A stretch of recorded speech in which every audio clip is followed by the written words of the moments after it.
Il y a 7 ans, j'étais acheteuse. J'analysais les appels d'offres, je négociais le prix avec les fournisseurs, un boulot correct, bien payé, stable, mais je ne pouvais pas évoluer dans mon métier. Pendant ce temps-là, la data était en pleine explosion et je voulais en faire partie. Alors j'ai tout quitté pour me reconvertir.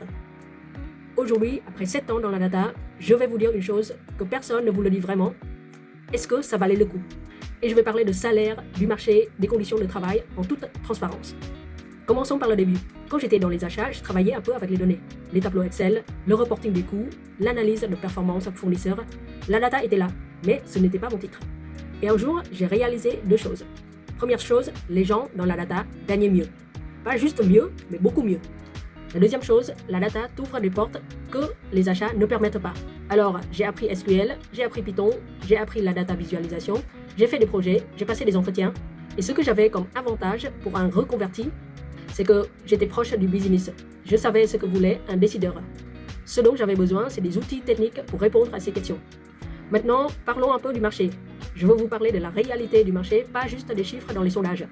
Le titre Data Analyst recouvre des réalités très différentes. Dans certaines boîtes, Data Analyst sert à faire des dashboards pour le métier toute la journée. Alors que dans d'autres boîtes, vous êtes vraiment au cœur des décisions business. Vous structurez les données, vous posez des questions pour comprendre le réel besoin du métier, vous créez de la valeur directe. La différence entre ces deux catégories de Data Analyst, c'est un très bon niveau de SQL, la compréhension du business et ta capacité à communiquer tes résultats.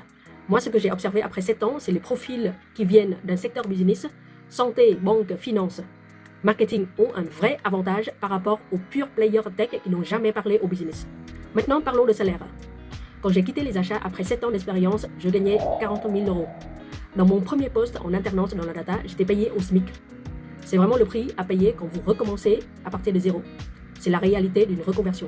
Mais 18 mois plus tard, le salaire a largement dépassé mon ancien niveau. J'ai fait 75 000 cas la première année, 70% au-dessus de la moyenne. La combinaison compétences techniques, connaissances secteur est très rare. Et le marché paye cette rareté, cette valeur ajoutée. Une chose que j'avais sous-estimée, c'est la vitesse de progression. En data, si tu livres la valeur, tu peux négocier très vite. Beaucoup plus vite qu'en achat, où les grilles sont rigides. Alors, en 2026, est-ce que l'IA va détruire ce métier? On me pose tout le temps cette question.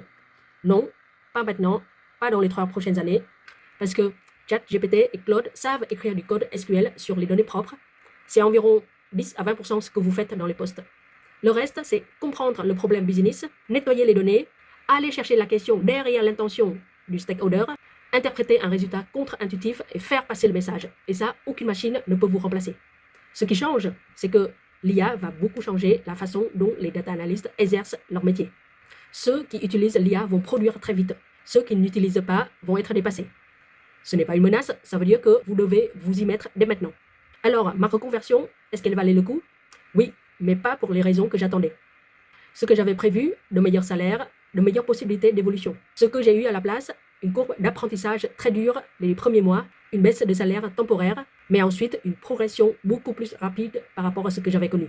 Ce que j'avais pas du tout prévu, c'est la satisfaction quand tu résous des problèmes business, ainsi que la flexibilité du marché. En data, tu peux travailler dans n'importe quel secteur, finance, marketing, santé, retail, etc. Alors qu'en achat, tu restes dans un périmètre défini. Si vous envisagez une reconversion dans la data, je vous donne un conseil. Commencez par apprendre SQL avant tout le reste. C'est l'outil numéro 1 sur le marché. Avant le Python, avant le machine learning, avant tout. Et si vous voulez que je fasse une vidéo sur comment j'ai appris le SQL en venant des achats, dites-le en commentaire. À très vite!